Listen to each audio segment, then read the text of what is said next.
ব্যাংকে নিজের জমানো টাকা তুলতে না পারার অভিযোগ নতুন নয়। আমানত ফেরত না পাওয়ার ক্ষোভে বিভিন্ন ব্যাংকের শাখায় তালা ঝুলিয়ে দেওয়ার ঘটনাও ঘটেছে। বিশ্বগ্রামের আগ্রাবাদ বাণিজ্যিক এলাকায় গ্রাহকদের বিক্ষোভে পরিস্থিতি আরও স্পষ্ট করেছে। বাস্তবতায় সাধারণ আমানতকারীদের সবচেয়ে বড় প্রশ্ন, কোন ব্যাংকে টাকা রাখা নিরাপদ? অর্থনীতিবিদরা এখন বলছেন ব্যাংকিং ব্যবস্থায় সঞ্চয়ের সবচেয়ে নিরাপদ মাধ্যম, তবে সব ব্যাংক সমান শক্তিশালী নয়, এটাই এখন বড় বাস্তবতা। তাই ব্যাংক বাছাইয়ের ক্ষেত্রে সতর্কতা জরুরি হয়ে উঠেছে।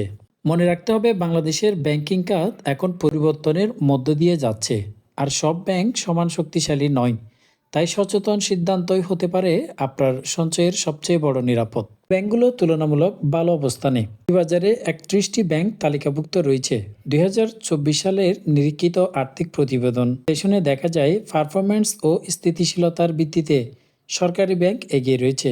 এর মধ্যে পারফরম্যান্স অনুযায়ী শীর্ষ ব্যাংক হচ্ছে ব্র্যাক ব্যাংক, দ্বিতীয় অবস্থানে রয়েছে সিটি ব্যাংক, পরের অবস্থানে রয়েছে prime bank, Eastern bank, Pubali bank এবং ডাচ বাংলা ব্যাংক। এছাড়া টেকসই ব্যাংকিং ও ব্যবস্থাপনায় ভালো করায় আরও কয়েকটি ব্যাংক ধারাবাহিকভাবে ভালো অবস্থানে রয়েছে। সেগুলো হলো mutual trust bank, Jamuna bank, Shahjalal Islami bank. 2026 সালে নিরাপদ হিসেবে বিবেচিত ব্যাংকগুলো বর্তমানে বাজার পরিস্থিতি, আমানত প্রবৃদ্ধি, মূলধন শক্তি, খেলাপি ঋণের হার এবং সাস্টেইনেবিলিটি রেটিং বিবেচনায় ব্যাংকগুলো বর্তমানে নিরাপদ মনে করা হচ্ছে। সেগুলো হচ্ছে বেসরকারি খাতের শক্তিশালী ব্যাংক যেমন BRAC Bank, City Bank, Eastern Bank, Dutch Bangla Bank, Prime Bank, Pubali Bank, Mutual trust bank, Jamuna Bank ও ট্রাস্ট ব্যাংক। রাষ্ট্রায়ত্ত সরকারি ব্যাংক যেমন Sonali Bank, Agrani Bank, Janata Bank. বিশেষজ্ঞরা বলছেন, রাষ্ট্রায়ত্ত ব্যাংকের ঝুঁকি তুলনামূলকভাবে কম, কারণ প্রয়োজনে সরকার সরাসরি হস্তক্ষেপ করে। নিরাপত্তা বনাম মুনাফা।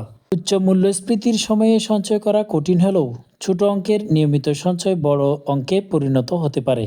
এক্ষেত্রে রাষ্ট্রায়ত্ত ব্যাংকগুলোর স্কিম তুলনামূলকভাবে নিরাপদ ধরা যায়। উদাহরণ হিসেবে রূপালী ব্যাংক নতুন ডিপোজিট পেনশন স্কিম যেমন ডিপিএস চালু করেছে, যেখানে মাসে 5,000 টাকা জমা দিয়ে 10 বছরে পাওয়া যেতে পারে প্রায় 10 লক্ষ টাকা। এ ধরনের স্কিমে মূলধন নিরাপত্তা বেশি, যদিও মুনাফা বাজার ভিত্তিক বিনিয়োগের তুলনামূলক কম হতে পারে। বিশেষজ্ঞদের পরামর্শ। অর্থনীতিবিদ ও ব্যাংকারদের মতে শুধু সুদের হার দেখে ব্যাংক নির্বাচন করা ঠিক নয়, বরং ব্যাংকের আর্থিক স্বাস্থ্য ও সুনাম বিবেচনা করা জরুরি। কী দেখে ব্যাংক বাছাই করবেন? নিরীক্ষিত আর্থিক প্রতিবেদন, বাংলাদেশ ব্যাংকের রেটিং ও নজরদারি, ব্যাংকের সুনাম ও গ্রাহক অভিজ্ঞতা, ডিজিটাল সেবা ও তারল্য অবস্থা। বাস্তবতা কী বলছে? মানুষ এখন শুধু ব্যাংক খুঁজছে না, খুঁজছে নিরাপত্তা, আস্থা ও সহজে টাকা উত্তোলনের নিরাপত্তা।